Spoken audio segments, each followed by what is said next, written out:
டேய் உன்னை நம்பி தாண்டா இருக்கேன், எப்படியாவது நான் காப்பாற்றி விட்டுடா. பேரண்ட்ஸ் மீட்டிங் தான் இன்னைக்கு.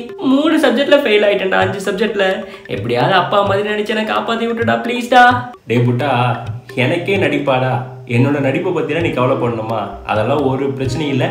அப்படியே அப்பா மாதிரி பக்காவாக நடிச்சு காமிச்சிடா, ஒன்றும் பிரச்சனை இல்லை. சரியா, அந்த ஷர்ட்டு மீசை கண்ணாடியெல்லாம் எங்கே? அது அந்த ரூமில் தான் இருக்கும், போய் சீக்கிரம் எடுத்து போட்டு அப்போ. இரு, போய் ரெடி ஆகிட்டு வந்துடுறேன். A few moments later.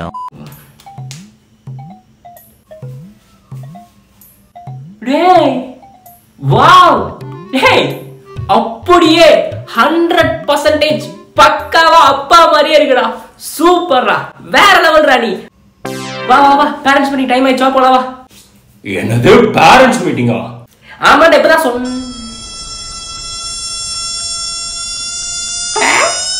ஏன்டா பேரண்ட்ஸ் மீட்டிங்க்கு அருணை வேஷம் போட்டு கூப்பிட்டு போறான்னு பாக்குறியோ? வாடா, எனக்கு இருக்குடா உனக்கு. என்னடா வா, ஸ்கூலுக்கு வா. டே குட்டா, உள்ள அந்த ஷர்ட்டு கண்ணாடி எங்க போனா இவன்? என்ன பண்ணு போட்டு எனக்கு என்ன? 1 hour later.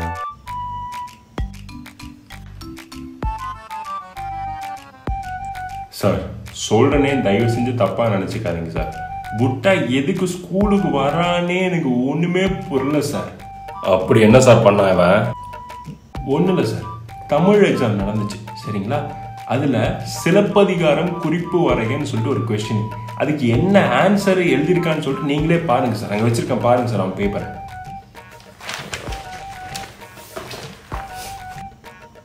சிலப்பதிகாரத்தை இயற்றியவர் இளங்கோ அடிகள். அவர் இந்த சிலப்பதிகாரத்தை மிகவும் அற்புதமாக இயற்றியுள்ளார்.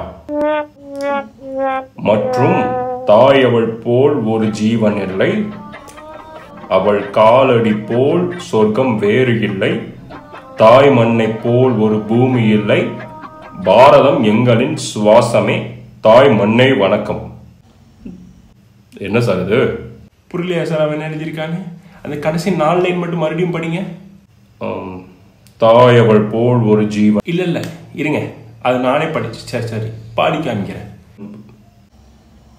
தாயவள் போல் ஒரு ஜீவன் இல்லை, அவள் காலடி போல் ஒரு சொர்க்கம் இல்லை, தாய் மண்ணை போல் ஒரு பூமி இல்லை, பாரதம் எங்களின் சுவாசமே, தாய் மண்ணே வணக்கம், வந்தே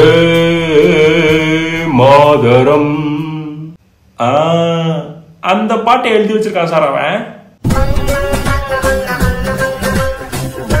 டேய் என்னடா அது? சாரிப்பா. அத கூட விடுங்க சார், பரவாயில்ல. ஏதோ தமிழுக்கு அதையாவது எழுதி வச்சான்னு சொல்லிட்டு பரவாயில்லைங்களா? பிசிக்ஸ் எக்ஸாம் நடந்துச்சு சார்.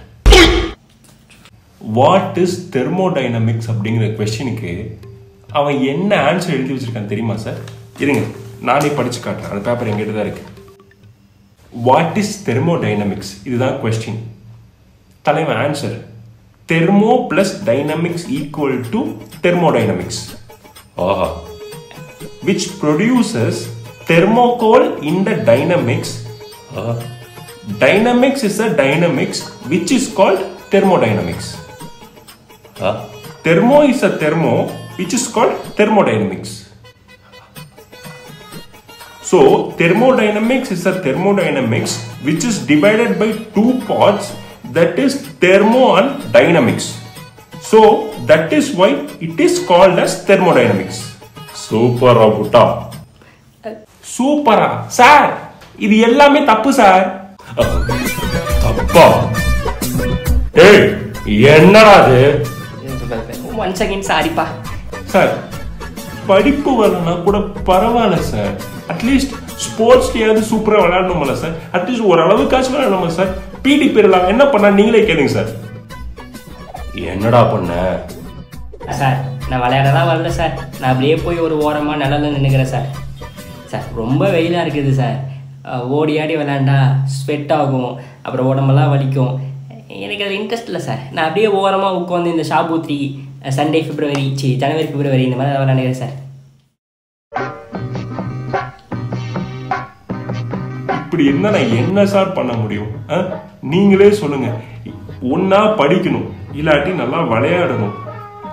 இது எதுவுமே இல்லைன்னா இப்ப மெயினா வந்து அவங்களுக்கு கூப்பிட்ட ரீசன் என்ன தெரியுமா சார்?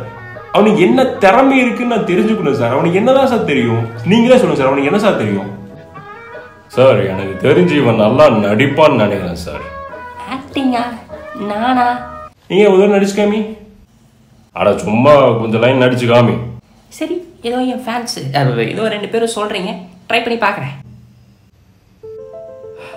ஒரு நாள் ஒரு ஆளை புளி துரத்தாம ஓடிய இடமில்லாம மேடை தாண்டி சரிவிட பாஞ்சாங்க மரம் இருந்து இலையை விட்டு கடைசியில் கையில சிக்கின கொடியை பிடிச்சி தொங்க அந்த கொடி பாம்புன்னு தெரிய மேலே பள்ளம் கீழே புளி என்னடா இளவு வாழ்க்கிறாங்க. மேலே பார்த்தா அங்கே ஒரு தேன் கொடி இருந்துச்சுன்னா அதிலிருந்து ஒரே ஒரு துளி தேன் நல்லூவி ஒழுகி அவன் வாய் பக்கத்தில் வந்து விழுந்துச்சுன்னா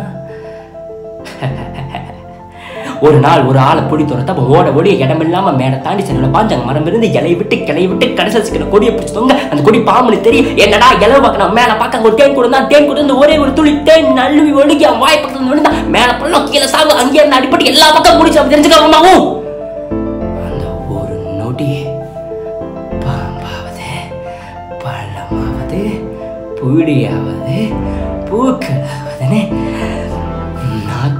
நீட்டி தேன நக்கி அதான் சொன்னா.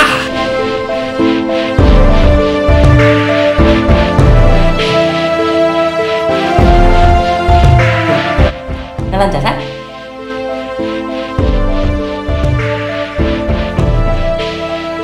எப்படி நடிக்கிற?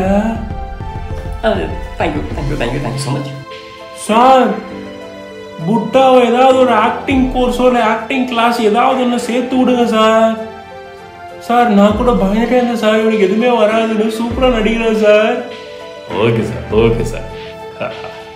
புட்டா உனக்கு கண்டிப்பாக நடிக்கிறதுல பிரைட் ஃபியூச்சர் இருக்கு புட்டா. Super, all the best. அப்படிங்கிறீங்க. இப்போ தளபதி அரசியலுக்கு போயிட்டாரு.